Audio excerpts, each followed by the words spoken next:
Aún antes de hablar, tu voz podía oír.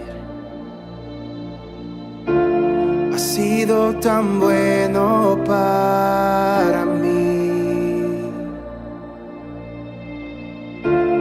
Antes de respirar, soplaste tu aliento en mí. Has sido tan bueno para mí. Tu amor me envuelve, me sostiene, amor sin condición.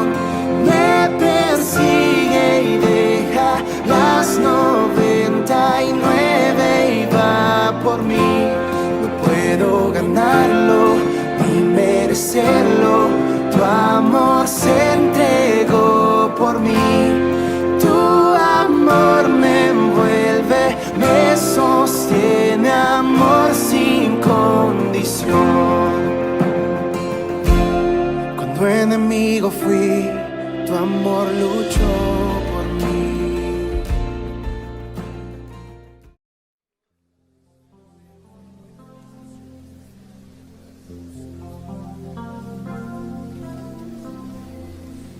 A ti, el alfa y la omega, el principio y el fin, y el gran yo soy, me rindo.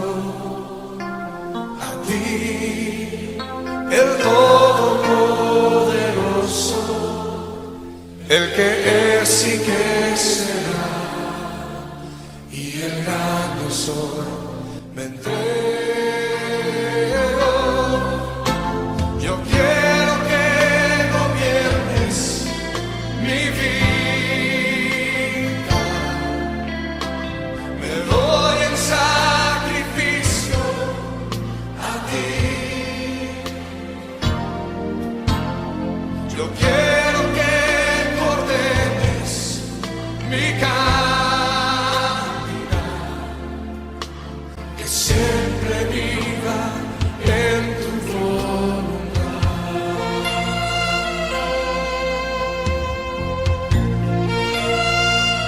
Y una vez más, a ti, el alfa y la omega, el principio y el fin, y el gran yo soy, me rindo. Hoy a ti, el todopoderoso, el que es y que será, y el gran yo soy, me entrego. Yo quiero que gobiernes mi vida. Me doy en sacrificio a ti. Yo quiero que tú ordenes mi caminar,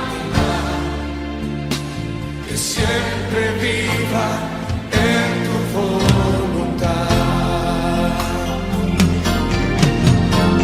Yo quiero que gobiernes mi vida. Me doy en sacrificio a ti. Y yo quiero que tú ordenes mi caminar,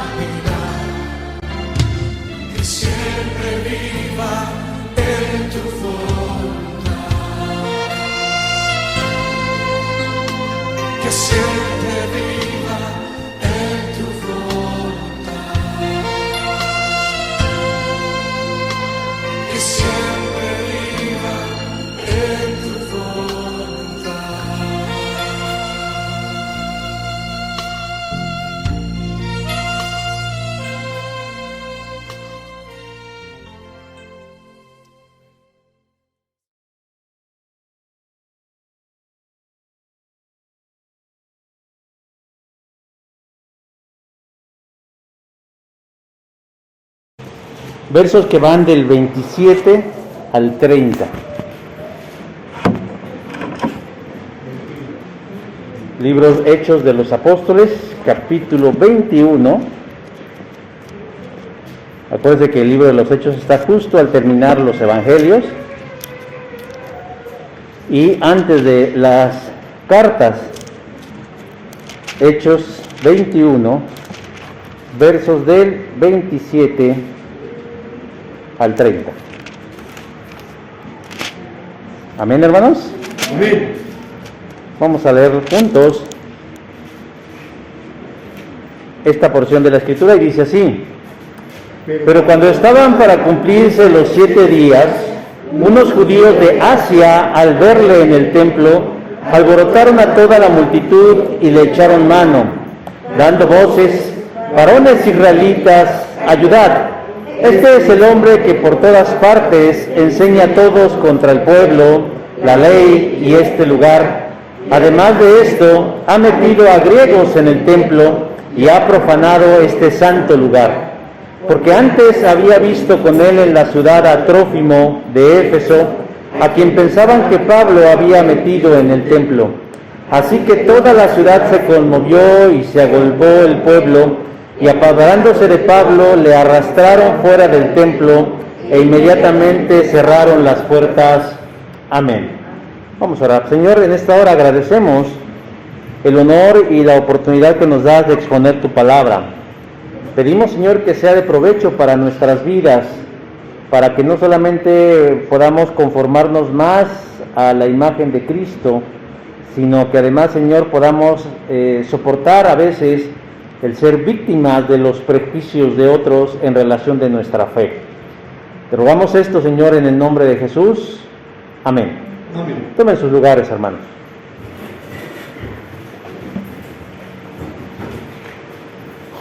Luego yo no quiero usar esto porque parece que voy vendiendo camotes, porque así me escucho como hueco, pero bueno, esperemos que ya pronto podamos quitarnos todos estos artefactos. Un hombre perdió su hacha y empezó a sospechar de que el hijo de su vecino era el ladrón de su hacha, porque según él todo indicaba que él era el ladrón, el hijo del vecino. Y lo empezó a observar en cómo caminaba y le pareció que el muchacho caminaba como ratero. Observó cómo hablaba y pensó que hablaba como ratero. Y fue aún más allá. Observó los gestos de su cara y llegó a la conclusión, dijo: no hay duda, este es un ratero, porque así hacen los rateros. Pasaron los días y entonces encontró su hacha tirada en un valle. Cuando regresó a su casa, en el camino se encontró al hijo de su vecino y nuevamente lo observó y dijo: no, pues no parece ratero.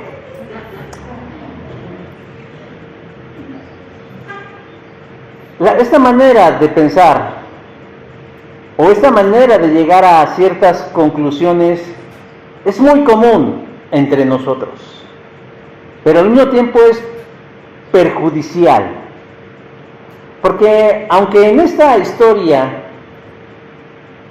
las ideas equivocadas no pasaron de ser meros pensamientos, en otro contexto pudieron haber tenido un final distinto. Actuar así, hermanos y hermanas, se le denomina tener prejuicios. ¿Qué es un prejuicio? Bueno, su misma palabra lo dice. Es hacer un juicio a priori, es decir, formarse una opinión antes de tener las evidencias o de haber hecho un análisis o haber realizado un juicio minucioso y sano. Un prejuicio es una idea preconcebida, generalmente negativa de algo o de alguien. Por ejemplo, es un prejuicio decir que todos los hombres son violentos y violadores hacia las mujeres solo porque son hombres. eso es un prejuicio, porque ni conocemos a todos los hombres, ni tenemos nada, algún elemento contundente que nos diga que todos los hombres son lo que dice el prejuicio. Ahora, un tipo de prejuicio que se presenta en el reino o en la iglesia de Cristo, lo mencioné la semana anterior, y es afirmar que en una iglesia no está Dios porque no hay ambiente como yo considero el ambiente. Eso es un prejuicio. Pero muchas veces los prejuicios empiezan como pensamientos propios, íntimos, personales, internos, pero que salen a la luz a través de nuestros labios y pueden perjudicar a otros gravemente. Perjudicar en su reputación, perjudicarle en sus oportunidades, perjudicarle en su vida misma. Creer que todos los afrodescendientes son feos y huelen mal, eso es un prejuicio. Y creer que todos los blancos, por ser blancos, son racistas, también es un prejuicio. Pablo está de regreso en Jerusalén, luego de que hace años salió para hacer viaje misionero. Y cuando llega Pablo a la iglesia, comparte con Jacobo y los demás líderes las maravillas que Dios ha hecho a través de su vida, predicar el evangelio. Primeramente a los de su raza, a sus compatriotas, a los judíos. Pero cuando estos rechazaron el mensaje, Pablo encaminó sus esfuerzos a los gentiles. Y estos también aceptaron con agrado el evangelio de Jesús. En eso están. Cuando de pronto nos damos cuenta que la iglesia del primer siglo, que en su comienzo fue primordialmente judía, y después de la acción de Pablo y de otros, los gentiles se fueron integrando a la iglesia. Y ahí en ese contexto coincidían judíos y extranjeros, es decir, judíos y gentiles. Y lo curioso del caso es que, aunque pareciera que todo debía ser armonía, los judíos empezaron a malmirar a los gentiles, porque estos últimos no ponían en práctica o desconocían sus costumbres y la ley de Dios. Y lo hicieron básicamente por dos razones. Una, porque por su tradición y su prejuicio, ellos no podían relacionarse o congraciarse con un gentil. Decía Fuchi, primero muerto que ser amigo de un gentil. Y segundo, a través de Jesús, ellos como que empezaron a aceptar o a tolerar la idea de que podían estar por lo menos en un mismo lugar. Y dijeron, bueno, vamos a conceder que estén los gentiles entre nosotros, pero vamos a obligarles, a exigirles que adopten las costumbres judías y la ley de Moisés, como circuncidarse. Entonces dentro de la iglesia se formó una crisis, y dos bandos particularmente. Por un lado, los judíos convertidos a Jesucristo, pero que seguían manteniendo ciertas costumbres de su fe anterior. Y por otro lado, los gentiles cristianos, quienes venían nuevecitos en el ámbito de la fe. Y entonces hubo una crisis, en donde la gente que estaba al frente de la iglesia tuvo que intervenir y llegar a una conclusión diciendo, a ver, los hermanos judíos que se han convertido a la fe pueden seguir practicando rasgos de su cultura, siempre y cuando éstas no contravengan el evangelio de Cristo. Los gentiles no están obligados a adoptar el judaísmo, porque la salvación es por fe en Jesús. De tal forma que pareciera que todo llegó a un feliz desenlace, en apariencia. Pero nunca falta el inconforme, el que dice, yo no estoy de acuerdo, yo estoy convencido que el judaísmo es la verdad y la neta del planeta, y todo lo que esté fuera de él es falso y es mentiroso. Y entonces sutilmente trataban de convencer a los gentiles: tienes que circuncidar a tus hijos, tienes que guardar el sábado, tienes que cumplir con los mandamientos de Moisés. Y eso creaba tensión en las iglesias del primer siglo. Cuando llega Pablo a Jerusalén, los líderes de la iglesia le dicen que hay muchos prejuicios en relación a Pablo. Mucha gente no entiende tu ministerio. Mucha gente te mira mal porque tú, siendo judío, te has entregado al ministerio de los gentiles. El problema del prejuicio hacia Pablo es que ponía en riesgo muchas cosas: su tranquilidad, su integridad, su seguridad y su vida. Porque la cuestión a veces va más allá de una opinión. Yo opino que el color verde es el mejor y punto.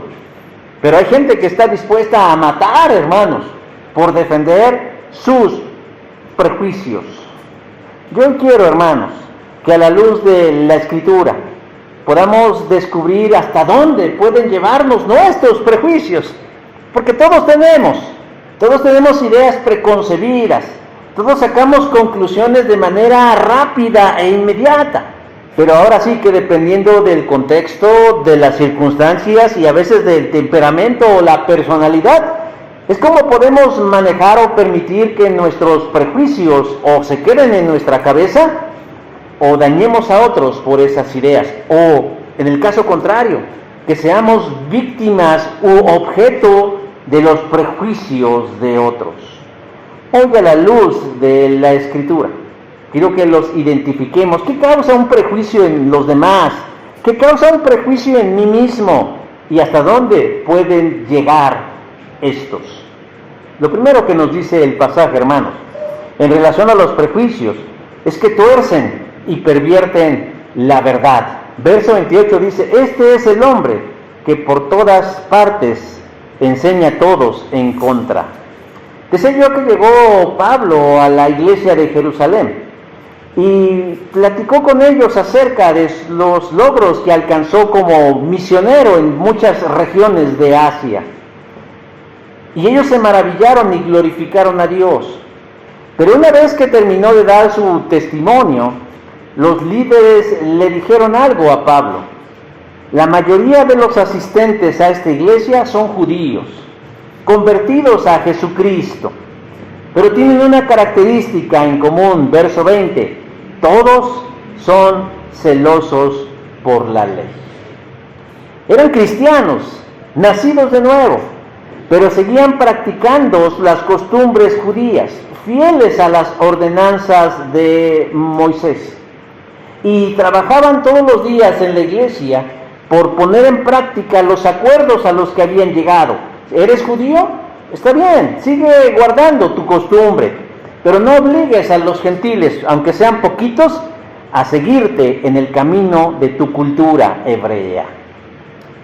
Pero ellos se sienten en la obligación de decirle a Pablo: Pablo, vas a llegar a una iglesia en donde el 80 o el 90% de los que asisten tienen esa visión de vida. Y tal vez no te vean con buenos ojos. Y tal vez no te vean con buenos ojos. Entonces, le aclaran a Pablo: solamente que a los hermanos les han llegado información de otros lados acerca de ti, de lo que has hecho en otras provincias. Verso 21 dice que has enseñado a apostatar de Moisés, diciéndole que no circunciden a sus hijos ni observen las costumbres.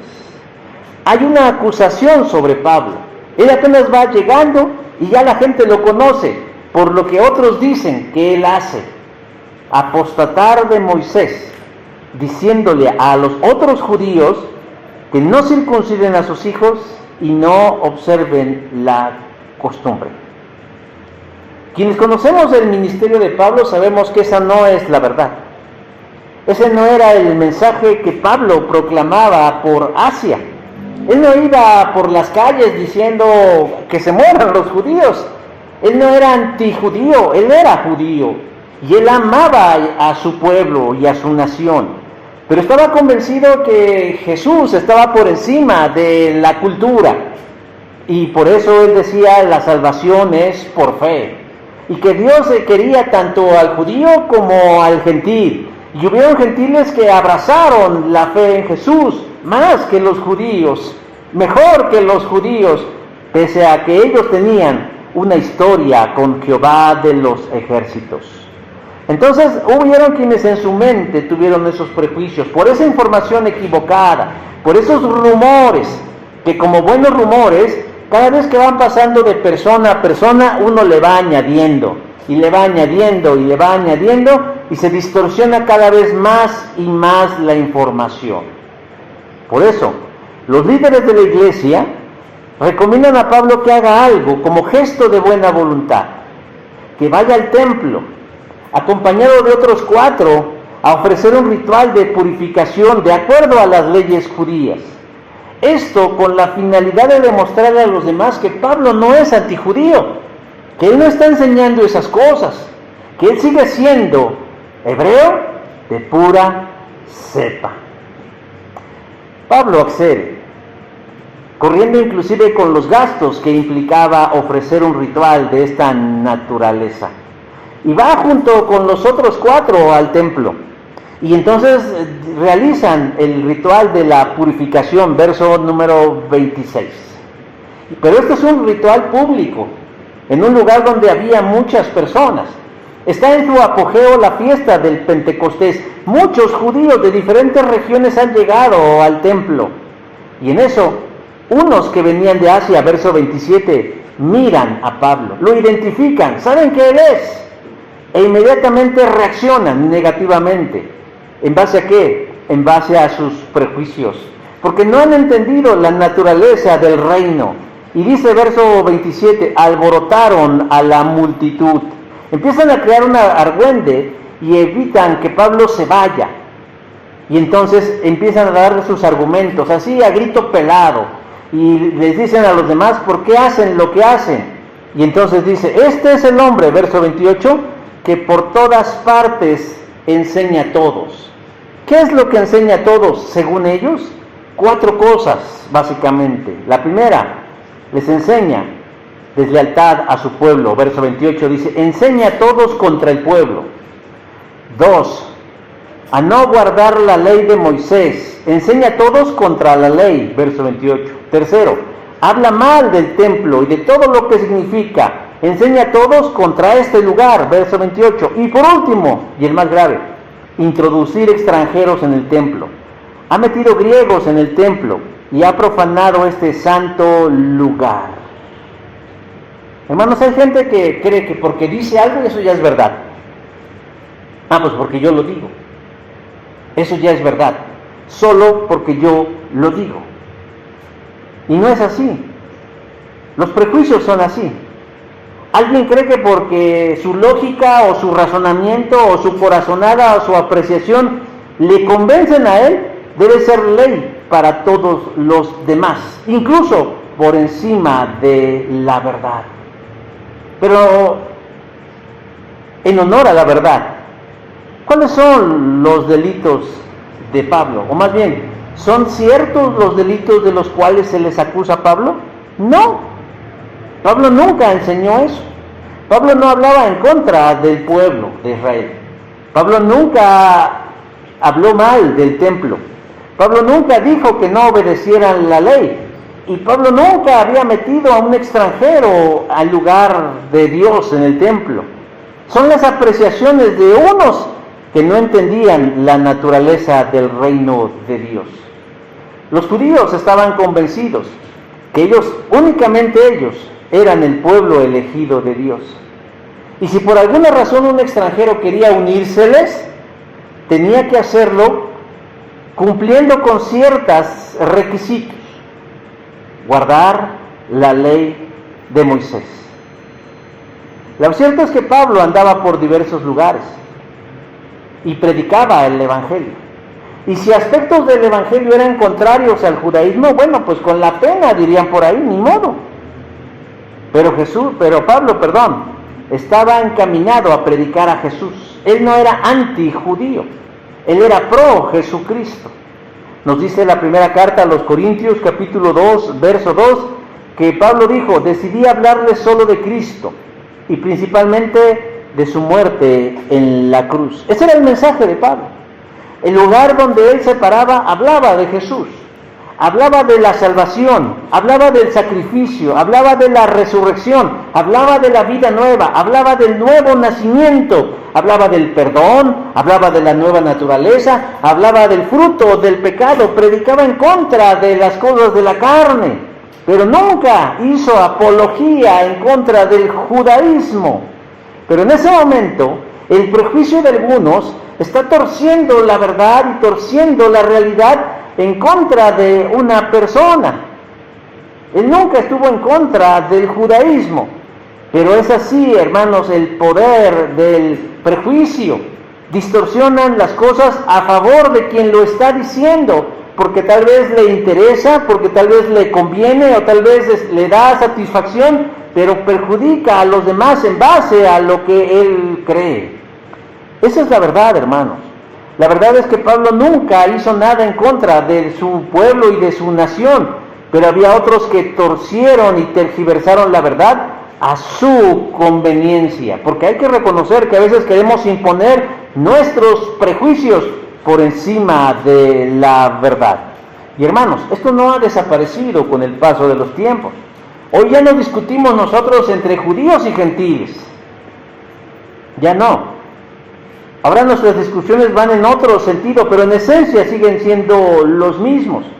Porque cada uno de nosotros tiene sus ideas acerca de ciertas cosas y creemos que así deben ser, y venimos a la comunidad de la fe y queremos imponerla, porque creemos que así es, porque me parece que así es, porque yo estoy convencido que así es.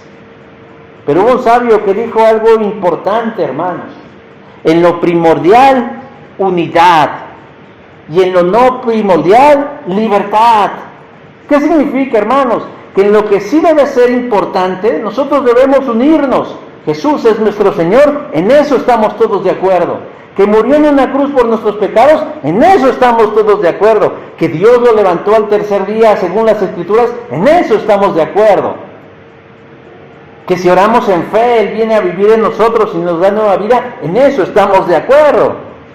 En eso, hermanos, debe haber unidad. ¿En qué no debe haber unidad, hermanos? En el estilo en cómo cantamos. Eso es libertad. Porque hay quienes tienen gusto por la música regional mexicana, y bueno, habrá quien les guste la música un poquito más contemporánea o el estilo más clásico. Eso es opcional. Pero yo no puedo llegar a un lugar y decir: esta es la música del cielo, porque no me lo reveló un ángel. Es lo que a mí me gusta. Ni mucho menos la cuestión del estilo de la vestimenta. Es que yo he visto publicaciones de: esta es la ropa cristiana. Ah, caray, pues la hicieron los ángeles. ¿Cuál es la ropa cristiana? El decoro no es la ropa, hermano, el decoro es uno, el cómo uno se mira delante del Señor. Porque déjenme decir que puede haber monjas perversas. Sí, hermanos. Hay hermanos que dicen, siempre me refiero a alguien que una vez vino y dijo: qué bueno que ya se fue tal, ya me voy de esta iglesia, porque hay hermanas que usan pantalones. El problema no eran los pantalones de las hermanas, el problema era tu cabezota y tus ojotes sucios que veías con perversidad a las hermanas. Entonces, en ese sentido, hermanos, sí debe haber libertad en lo no esencial, en el horario de la reunión. Pues lo vamos a hacer según más nos convenga a todos. No hay un horario sagrado, no, es que tiene que ser a la tal hora, porque si no, entonces estamos pervirtiendo el cielo. A veces son nuestros prejuicios lo que sacamos a relucir y lo que queremos, hermanos, imponer sobre otros. Pero tampoco eso es lo más suave, pero podemos llevarlo en una escalada mayor al punto de tergiversar la verdad. Una vez conocí a un pastor que decía: pues será bíblico, pero si no es bautista no lo hago. ¿Cómo podemos llegar a un punto de decir por encima de la palabra de Dios defender nuestra identidad o nuestra denominación, diciendo, pues lo dirá la Biblia. Pero si no lo hacen los bautistas, si no lo hacen los presbiterianos, si no lo hacen los metodistas, si no lo hacen los pentecostales, si no lo hace tal cosa, entonces no lo hacemos. No, hermanos, no puede ser así. Hoy nuestra discusión ya no gira en relación a si somos gentiles o judíos. Vivimos en un país en donde la especulación es el deporte nacional mexicano, porque somos más de 120 millones de especialistas en peritaje criminalístico. Recién murió un artista de la televisión y todo el mundo ya se siente, ya vio dónde fue la bala, dónde estuvieron los policías, qué fue lo que hicieron, y la verdad es el mundo de la especulación, porque todo el mundo cree que su visión de las cosas son la verdadera. Pero lo cierto es que llegamos a un punto, hermanos, en donde eso nos lleva a torcer la verdad, a distorsionarla en aras de conseguir un bien personal, como el caso de los judíos. La segunda cosa que nos dice el pasaje en relación a los prejuicios, no solamente que tuercen la verdad, sino que distorsionan la objetividad. Dice verso 29, a quien pensaban que Pablo había metido en el templo. Judíos que habían venido de Asia ven a Pablo en medio de la multitud, reaccionan desfavorablemente, le hacen caso a sus prejuicios, y ya vemos que lo acusan de 4 cosas: hablar en contra del pueblo, hablar en contra del templo, hablar en contra de la ley, pero el más grave de ellos, a que ha metido griegos en el templo y ha profanado el santo lugar, verso 28. Esta es una falta grave, muy grave, bajo pena de muerte. El templo de Jerusalén estaba dividido básicamente en 3 lugares, 3 espacios, de adentro hacia afuera: el lugar santísimo, donde posaba la presencia de Dios; el lugar santo, donde estaban los levitas y los sacerdotes; y el externo, llamado el atrio, el cual se dividía en 2 partes: el atrio interno, donde podían entrar los judíos comunes y corrientes, y el atrio externo, que se llamaba el atrio de los gentiles. Los extranjeros, si por alguna razón iban al templo, se les permitía el acceso únicamente al atrio exterior. Si alguien quería entrar al atrio interior, solamente si era judío de nacimiento. Pablo estaba en el atrio interior cuando es identificado por estos judíos. Reaccionan negativamente y dice que lo tomaron y lo sacaron arrastrando. En ese trayecto entre el atrio interior y el atrio exterior pasaron por unas columnas y unos muros, en donde había una gran inscripción escrita en griego y en latín. Ya se me atoró. En donde decía: ningún extranjero puede pasar la barrera que rodea el templo. Cualquiera que sea encontrado traspasando se hará personalmente responsable por su muerte resultante. Y de aquel chorro de voz ya se me fue todo. En otras palabras, hermanos, pena de muerte al extranjero que se atreviera a traspasar entre el atrio externo y el atrio interno. Y pena de muerte al que apoyara o favoreciera esto. Y aquí la pregunta es: ¿Pablo introdujo a algún extranjero en el templo?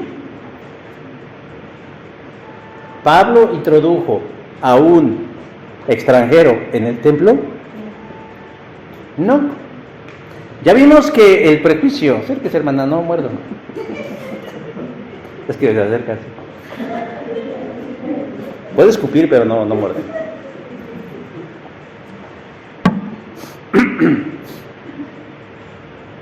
¿Qué decía yo?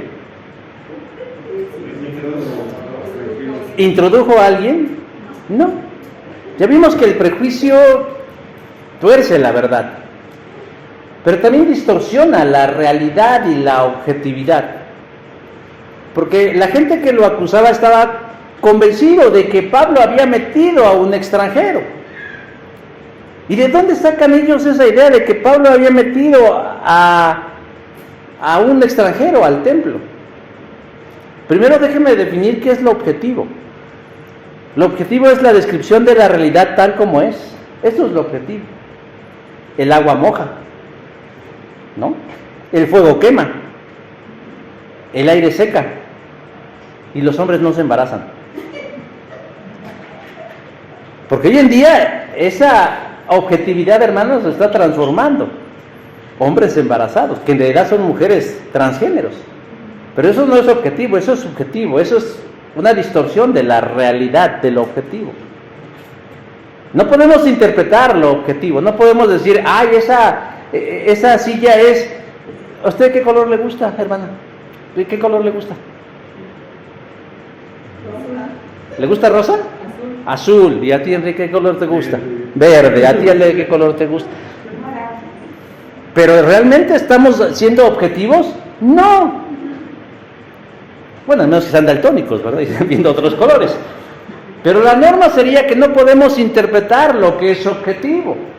Es que ya estamos de noche ahorita, que son las 11:20 de la mañana. Es que ya es de noche, porque yo quiero que sea de noche. Hermanos, eso no es objetivo. Eso es subjetivo. Lo estoy acomodando a lo que yo quiero, a lo que a mí me agrada, a lo que a mí me gusta. Y los prejuicios es lo que hacen, hermano, distorsionan lo objetivo. Y entonces empezamos a interpretar las cosas.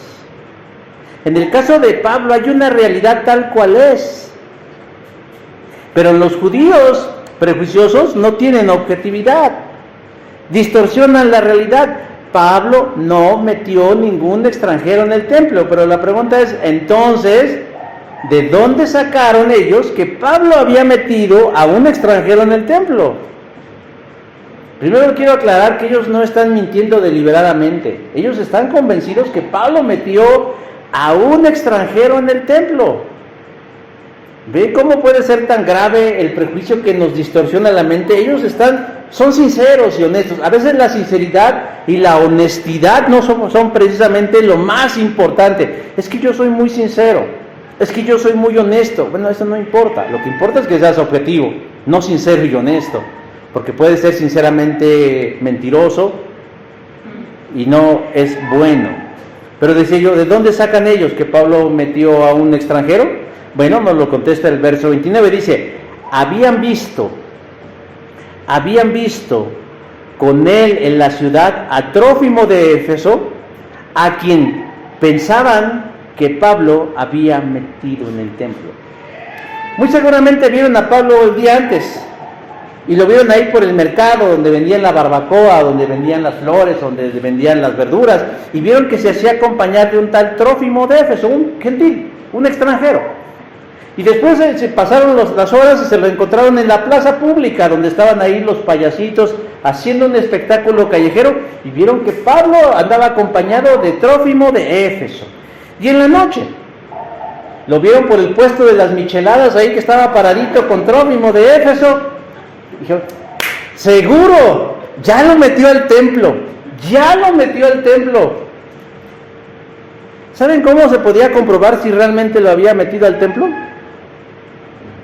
¿Dónde está Trófimo? Si lo están acusando que metió a un extranjero en el templo, pues enséñenme dónde está Trófimo. Él iba con otros 4 judíos a pagar un voto de la purificación. Esos eran sus acompañantes. ¿Pero por qué no se hizo eso, hermanos? Porque su mente estaba distorsionada por los prejuicios. Y la gente jura y perjura y se comen sus sombreros, sus zapatos, su corbata, por decir que lo que ellos ven es verdad. ¿Se acuerdan que la semana anterior yo les dije que un matemático y filósofo como René Descartes dijo, no confíen en sus sentidos, porque sus sentidos los van a engañar? Pero no, allá andamos diciendo, no, yo lo que veo es. No, señor, no siempre lo que vemos es. Porque ¿sabía usted que los ojos, que se han de comer los gusanos, son una extensión de nuestro cerebro? Y a veces nosotros andamos viendo, por ejemplo, Jaime Maussan siempre ve ovnis, ve extraterrestres, Pero en realidad nadie ha visto a un señor de ojos verdes manejando una nave con botoncitos y luces de colores.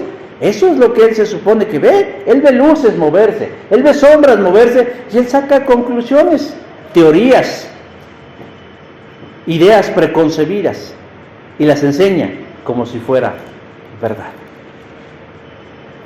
Están acusando, hermanos, independientemente de la distorsión, que eso no disculparía la mala acción, están acusando a alguien de algo que no es cierto. De algo que no es cierto. Hoy en día, como diría su presidente, las benditas redes sociales, no sé por qué las bendice, pero dicen que las benditas redes sociales se han convertido en un paradigma porque la gente cree que lo que ve y lo que escucha es la verdad y es la realidad, y no es así. Es que ya todos vimos el video. Ah, caray. Y nada más porque vimos un video llegamos a tal o cual conclusión. Es que escuchamos el audio. Es que leímos la conversación. No, espérame. No puedes llegar a una conclusión contundente únicamente por mirar, o únicamente por escuchar, o únicamente por leer. Porque nuestros sentidos nos engañan. Y si estamos llenos de prejuicio, hermano y hermana, lo más seguro es que vamos a distorsionar la objetividad. Esos hombres vieron a Trófimo en el templo. O más bien, pensaron que andaba Trófimo en el templo. Y sus prejuicios los ciega y les impide pensar con sensatez y de manera razonable. Y entonces ellos están convencidos, decía yo, son capaces de jurar sobre la Biblia que lo que ellos dicen es, porque están distorsionados en su objetividad. Hermanos, yo les aconsejo que no siempre hagamos caso de lo que nuestros sentidos nos dicen, porque a veces ellos, como dice René Descartes, nuestros sentidos nos pueden engañar. Tercero y último, ¿qué es lo que hace un prejuicio y qué es lo que qué alcance tiene? Bueno, nos ciega de la realidad, dice el verso 30, y se agolpó el pueblo. Los judíos le están dando voz a los prejuicios, pero no solo le dan voz a los prejuicios, sino los gritan, porque dicen que a grito pelado empezaron a clamar a la gente: ayúdenos, varones israelitas, ayúdenos, porque tenemos ahora a este hombre que enseña tal y tal cosa. Qué curioso, ¿verdad? Ahora Pablo, que anteriormente era Saulo de Tarso, se encuentra en la misma posición de Esteban, el primer mártir de la fe cristiana. Y no solamente está en la misma posición de Esteban, está siendo acusado casi de las mismas cosas: de hablar en contra de las costumbres judías, de hablar en contra del templo y de alentar a los convertidos en Cristo a abandonar la ley de Moisés. Pero nosotros hoy sabemos que ni Pablo ni Esteban dijeron nada en contra de esas cosas, sino que los prejuicios de los otros, sus juicios adelantados, sus errores y sus mentiras, es lo que están haciendo prevalecer por encima de la verdad y de la realidad. Hay gente que no quiere conocer la verdad. Hay gente que no acepta la realidad y es ciega. Hace algunos años, cuando asesinaron a un conocidísimo conductor de televisión, mucha gente se levantó buscando culpables. Pero cuando se descubrió que este hombre estaba inmerso en el crimen organizado, que no solo era consumidor de sustancias ilegales, sino vendía y favorecía su comercio, y además era un proxeneta con mujeres que vendían, entonces todo el mundo empezó a guardar silencio. Dijo: ya mejor ni le movemos, porque está saliendo a relucir la verdad. Hay gente que quiere conocer la verdad, pero cuando la verdad no le gusta, cuando la verdad no se acomoda a él o a ella, a sus prejuicios, a sus ideas, entonces se hace así como de cieguito, de no, yo entonces no conozco nada, no veo nada. O a veces son sordos: no oigo nada. O peor aún, se hacen los tontitos: no entiendo nada. Pero lamentablemente, hermanos, es aquí donde vemos nosotros hasta dónde nos pueden llevar nuestros prejuicios, suposiciones sin fundamento. Porque estos judíos dice que instigaron a que toda la ciudad se conmoviera, verso 30. Obviamente esto es una exageración, ¿no? No toda la ciudad se conmovió por lo de Pablo, pero sí lo que nos quiere dar a entender el escritor sagrado es que hubo una reacción de muchas personas en respuesta a lo que de Pablo se acusaba. Y reaccionaron de forma violenta. Mismo verso 30 dice, y se agolpó el pueblo. Y apoderándose de Pablo, dice, lo arrastraron fuera del templo. Ni siquiera le dan tiempo a Pablo de decir su nombre. No le dan lo que hoy llaman derecho de réplica. Simplemente de forma violenta lo toman y lo arrastran del atrio interior al atrio exterior. Y después de eso, cerraron las puertas. ¿Qué pasó después, hermanos? La turba enardecida, enceguecida, no queriendo ver la realidad, lo único que quieren es matar a Pablo. La semana anterior veíamos la muerte de Esteban. Y dije, era tanto el enojo de los judíos en contra de Pablo, que olvidaron o se saltaron a los romanos. Porque decía yo, para poder crucificar a Jesús, los judíos tuvieron que ir a poner su cara de memela con los romanos diciendo, ¿nos lo dejas crucificar? Y al final de cuentas lo crucificaron. Pero lo que hoy es que tuvieron que ir delante de Poncio Pilato para pedirle autorización para que lo pudieran crucificar.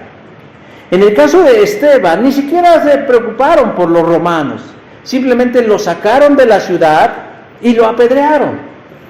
Y en el caso de Pablo, peor, ya ni siquiera se acordaron de los protocolos, dice verso 31. Ellos solo querían, ¿qué? Matarle. Hermanos, y este es el nivel a donde pueden llevarnos los prejuicios. Que puede ir desde una idea, yo creo que la silla es morada. Yo creo que la silla es azul. Yo creo que la silla... No pasa nada. Yo y mis pensamientos macuarros, ¿no? El problema es si yo le doy voz a mis prejuicios. Y entonces yo digo, el que no diga que esa silla es verde, se muere. Y a ese extremo se llega, hermanos. Quien no diga que esa silla es verde, se me va. Quien no diga y piense que esa silla es morada, no le hablen los demás. ¿Les parece loco, hermano? ¿Les parece absurdo? ¿Les parece irracional? Sí, hermanos, así es. Pero es así en como hoy se está comportando el mundo. Es así como a donde se va dirigiendo nuestra sociedad. Hoy en día se dice que estamos en contra de los prejuicios, pero en realidad es un discurso en contra de lo establecido, en contra del matrimonio entre un hombre y una mujer, en contra de una familia compuesta por padres, mamá, hijos y abuelos, en contra de la fe cristiana, en contra de la vida y en contra de la heterosexualidad y muchas otras cosas más. Y lo curioso de todo es que quienes enarbolan ese discurso están tan ciegos por sus prejuicios que no ven la realidad tal cual es. Decía yo, ¿cuál? Pues que el agua moja, que el fuego quema, que el aire seca y que los hombres no se embarazan. Hoy en día el concepto de conservador se ha convertido en un estigma, no solo desde las altas esferas de la política diciendo conservadores como si fuera un defecto ser un conservador. Yo sé que a usted no le interesa mi vida porque yo soy X, pero yo me identifico como un conservador. ¿Un conservador de qué? Un conservador de la vida, un conservador de la familia, un conservador de la identidad, un conservador de la fe. ¿Y qué puede haber de malo en eso, hermanos? Nada. Pero el conservadurismo, ese que hoy se denuestra, es el que evita, hermanos, que esta sociedad se la lleve la viejita. Es ese conservadurismo que impide que los adultos tengan intimidad con los niños y se legalizara la pederastía. Hermanos, ser un conservador puede llegar a costarnos caro. La libertad, la tranquilidad e incluso la vida. En algunos países latinoamericanos, como en Chile, las iglesias cristianas de cualquier confesión de fe son vandalizadas, incluso quemadas por grupos feministas y proabortos, por defender la vida y por estar en contra del asesinato de inocentes. Pablo no murió en esa encerrona de parte de los judíos y de sus prejuicios, porque intervinieron providencialmente los soldados romanos. Pero no podemos negar que fue víctima del odio de aquellos que no entendían la naturaleza de su mensaje y de su ministerio. Pero con todo, Pablo no claudicó, hermanos, en lo que Dios le había enseñado, porque él sabía que su llamado iba más allá de los prejuicios de aquellos que no estaban de acuerdo con él. Días antes de que Pablo llegara a Jerusalén, varios de sus conocidos, hermanos, amigos en la fe, le persuadieron a que no fuera a la ciudad santa, porque habría de enfrentar adversidad. Pero él valientemente y convencido les dijo: yo estoy dispuesto no solo a ser atado, más aún a morir en Jerusalén por el nombre del Señor Jesús. Hermanos, todos somos prejuiciosos, en mayor o menor medida. Eso va a ser acorde a nuestra personalidad, a nuestras circunstancias, a nuestro contexto. Pero lo que no podemos dejar de lado, el hecho de que sea común a todos, no lo convierte en algo bueno. Emitir un juicio adelantado, sin evidencia, está mal y es peligroso. Tener pensamientos así fugaces es parte de nosotros. Pero si nosotros alimentamos la mente ociosa y esos pensamientos oscuros, hermanos, podemos perjudicar a otros, o nosotros podemos ser perjudicados por ellos. Por eso hay que mantener la mente ocupada en los asuntos del Señor, en Cristo y en su palabra, y no darle rienda suelta a la especulación. Pero si nosotros somos objeto de los prejuicios de otros, imitemos a Pablo, sigamos siendo valientes y vayamos hacia adelante. Yo sé que habrá quien no entienda o critique nuestra posición conservadora en relación a asuntos tan polémicos como la vida, la identidad de género o la fe en medio de las crisis. Siempre, hermanos, debemos tener una explicación e incluso a veces sufrir por causa de nuestra fe. Pero yo quiero terminar esta reflexión, hermanos, con algo que yo espero que los libere. En muchas iglesias cristianas les dicen: no juzguéis, para no ser juzgados. Pero a veces no entendemos la naturaleza del no juzguéis de Jesús. Porque pareciera que de pronto Jesús nos está diciendo: tú quédate callado porque callado te ves más bonito, ¿no? A nadie le interesa tu opinión, a nadie le interesa tu voz. No, Jesús no está diciendo eso. Jesús lo que nos está diciendo, según Juan 7:24, si vas a juzgar, hazlo con un justo juicio. Es decir, si vas a opinar sobre algo o sobre alguien, hazlo con todos los elementos suficientes y necesarios, con la evidencia fehaciente y contundente de las cosas, con una solidez en algo que se pueda comprobar y no en un prejuicio y no en una suposición o en una sospecha o en algo que tú de pronto soñaste, sino en algo que realmente redunde en bendiciones para los demás. Hermanos, el problema en la iglesia son los prejuicios, porque a veces nos miramos con desconfianza y con recelo, diciendo: ay, no, ¿quién sabe quién será esa persona? No, es que yo... Y eso son ideas preconcebidas. La verdad es que somos llamados a amarnos sin prejuicios y de forma incondicional. Y si algo hay en alguien que no nos guste, pidámosle al Señor sabiduría y amor venido de lo alto para poder expresar el amor de Cristo. Hoy, hermanos, en esta breve reflexión nos damos cuenta de a dónde nos pueden llevar esos pensamientos, a dónde nos pueden llevar esas ideas, a dónde nos pueden llevar, hermanos, esos juicios adelantados de las cosas y de las personas. O también, a dónde nos pueden colocar cuando otros le dan rienda suelta a esos pensamientos, a esas ideas o a esos juicios adelantados sobre cada uno de nosotros. Hermanos, somos llamados a que si vamos a analizar algo o a comentar de algo, como dice Jesús, hágalo con un justo juicio. ¿Y quién puede darnos ese justo juicio? El Señor. Su Espíritu es el que nos puede dar luz a nuestro entendimiento. Vamos a ponernos de pie, hermanos, para que circule la sangre, para que no haya éxtasis sanguíneo. Y luego no me acusen de que, se me hincharon mis piernas por estar ahí. No. Prejuiciosamente, ¿verdad?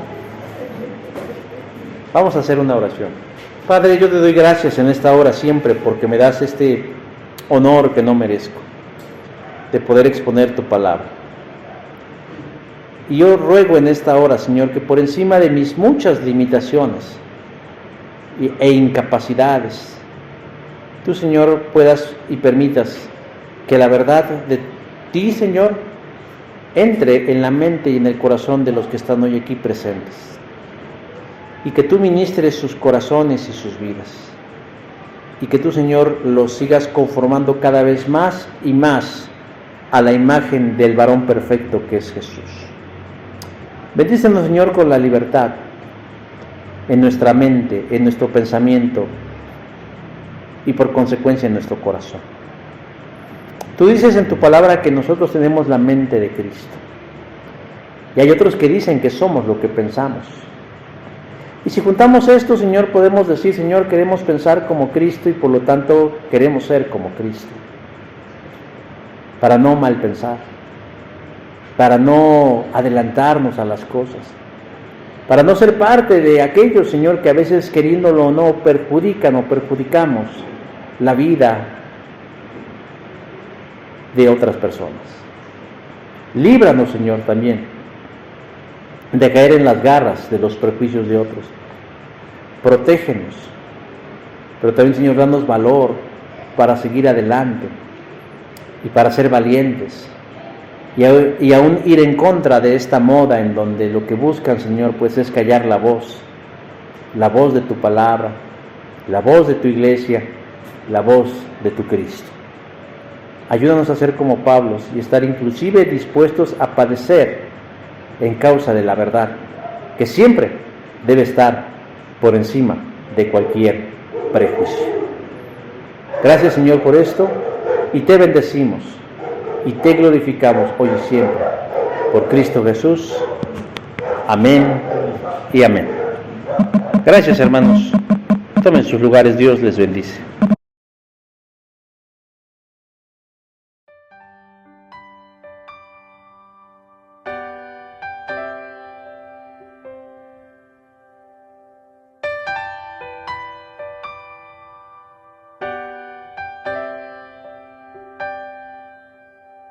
Hace ya tanto tiempo que te escuché, una linda promesa me hizo creer que todo sería sabor a miel. Oh, nadie me dijo de la espera, oh, larga espera, para ver esa promesa. Ha sido largo este camino y mis pies están cansados